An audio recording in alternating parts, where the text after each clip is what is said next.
ఇప్పుడు మన టేస్టీ పచ్చిమిర్చి పచ్చడి రెడీ. వేడి అన్నం పచ్చిమిర్చి పచ్చడి ఒకసారి ట్రై చేయండి. ఈరోజు పచ్చిమిర్చి టమాటా పచ్చడి. కావాల్సినవి పచ్చిమిర్చి టమాటాలు. పచ్చిమిర్చి టమాటాను వాటర్లో వేసి ఇలా కడిగి పక్కన పెట్టుకోవాలి. కడాయిలో ఆయిల్ ఇలా వేసేసుకోవాలి. వేసి జీలకర్ర వేసేసుకోవాలి.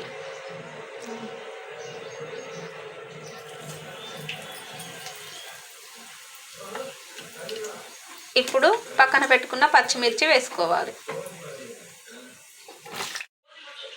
ఇలా ఫ్రై అయ్యాక ఒక బౌల్లో తీసి పక్కన పెట్టుకోవాలి. ఇప్పుడు కట్ చేసుకున్న టమాటాలు వేసుకోవాలి. కొద్దిగా సాల్ట్ వేసుకోవాలి. టమాటాలు ఇలా అయ్యాక స్టవ్ ఆఫ్ చేసేసుకోవాలి. అందులో నువ్వులు వేసేసుకోవాలి. వేసి వాటిని వేంపాలి.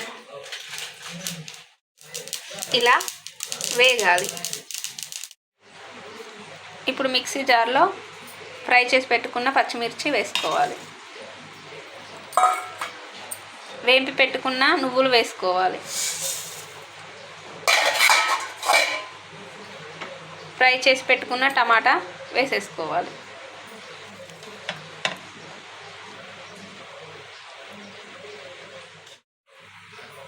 కొద్దిగా జీలకర్ర వేసుకోవాలి. కొద్దిగా రాక్ సాల్ట్ వేసుకోవాలి. 4 వెల్లుల్లి రెబ్బలు వేసుకోవాలి. ఇలా మెత్తగా గ్రైండ్ చేసుకోవాలి. ఇలా ఒక బౌల్ తీసుకొని బౌల్లో సర్వ్ చేసుకోవాలి. ఇలా ఒకసారి మిక్స్ చేసేసుకోవాలి.